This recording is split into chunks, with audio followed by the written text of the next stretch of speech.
Let me take you inside a courtroom, a place where most people feel powerless, but where one 19-year-old boy shocked everyone, including the judge who thought he already knew the ending. The Westbridge City Courthouse was packed that morning. People whispered, shifting in their seats, waiting for the next case. But they had no idea they were about to witness something unforgettable. At the defense table stood Marcus Hill, a quiet 19-year-old with calm eyes and steady hands. He wasn't wearing expensive clothes. He didn't have a private lawyer.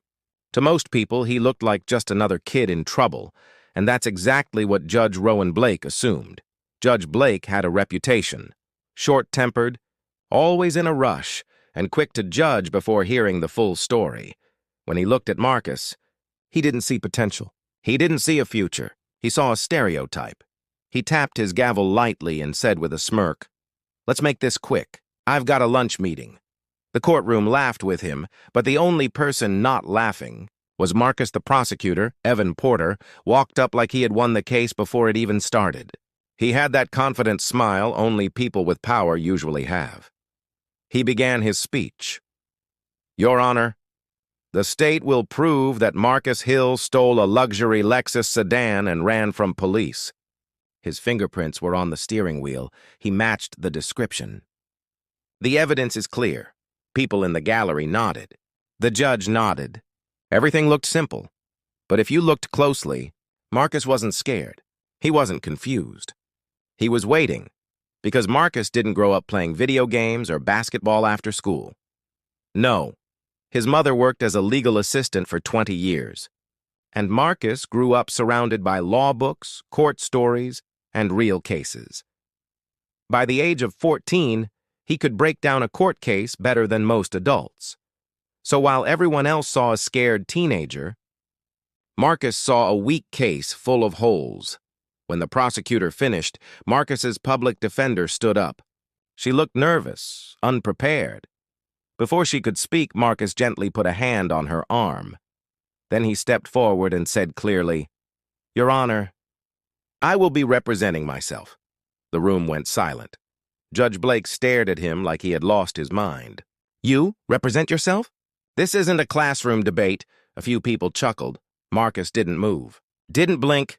"Yes, Your Honor, I know my rights," and just like that, everything changed. Marcus started simple. "Mr. Porter," he said calmly, "you said Officer Samuel Gray personally saw me inside the stolen car, correct?" "Yes," Porter replied confidently. Marcus nodded slowly, then faced the judge. "Your Honor, I request the GPS logs of Officer Gray's patrol car from that night." Judge Blake frowned. "And why would we need that?" Marcus spoke clearly, loudly enough for the whole room to hear.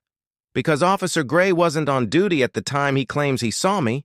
The crowd gasped. Even the prosecutor froze. The judge leaned forward, suddenly alert. "Is that true, Mr. Porter?" Porter hesitated. "Just a moment. But long enough for everyone to see the truth. We can check the logs," he finally said, and in that moment, the entire courtroom felt the shift. The judge wasn't laughing anymore. The prosecutor tried to recover. "Your Honor, the fingerprints alone prove he was in the car." Marcus turned to the jury, walking slowly, confidently. "Let's think about that," he said.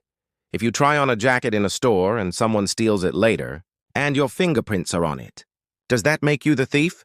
Some jurors exchanged glances. A few people in the gallery nodded. Marcus continued. "That car was parked outside a store earlier that day. I leaned on it. The door was unlocked. I opened it. I made a mistake. But touching something doesn't mean you stole it." Then he asked the question that hit like a hammer. "Your Honor, where is the forensic specialist who tested the fingerprints?" The prosecutor stiffened. "We didn't bring them in." Marcus nodded. "So, the state wants to use evidence I'm not allowed to question?" Judge Blake exhaled loudly, annoyed, not at Marcus, but at the prosecutor. Marcus reached into his folder and pulled out a page. "This is the original statement from the owner of the car, Mr. Adrian Cole." He read it slowly, each word echoing in the room. "I left my car running at the gas station. A white teenage boy jumped inside and drove off. It was not the young man police arrested later. The room exploded with gasps. Marcus lifted the paper for everyone to see. That statement was given to officers, but it was never included in the case file. The judge whipped his head toward the prosecutor. "Is this true?" Porter opened his mouth, closed it, lowered his eyes. Everyone already knew the answer. Marcus stood tall, voice steady. "I was arrested blocks away from where that car was found. I had snacks in my hand. I wasn't running. I wasn't near the vehicle." He paused. "The real suspect got away, and the officers grabbed the nearest black teenager because they decided that was close enough." Silence. Heavy, painful silence. Judge Blake sat back, staring at Marcus with new eyes.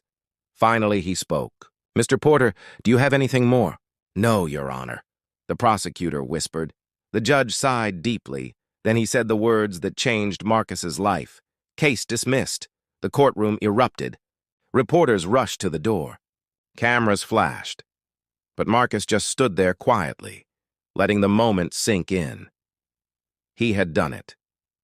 He had exposed the truth. Outside, reporters attacked with questions. "Marcus, did you expect to win? How did you learn all this legal knowledge? What are you going to do next?" Marcus ignored them. At the bottom of the steps stood his mother, Angela, arms folded, eyes full of worry and pride. "You scared me today," she said softly. Marcus hugged her. "Had to fight back, Ma." When he pulled away, he noticed Judge Blake standing across the street, watching him. Really watching him this time. The judge walked closer, stopped a few feet away, and said quietly, "You should think about becoming a lawyer." Marcus smiled. "I already am. But here's the real truth. Not everyone is Marcus. Not everyone has the knowledge to fight back. Not everyone gets a second chance. How many people have been convicted just because they looked guilty?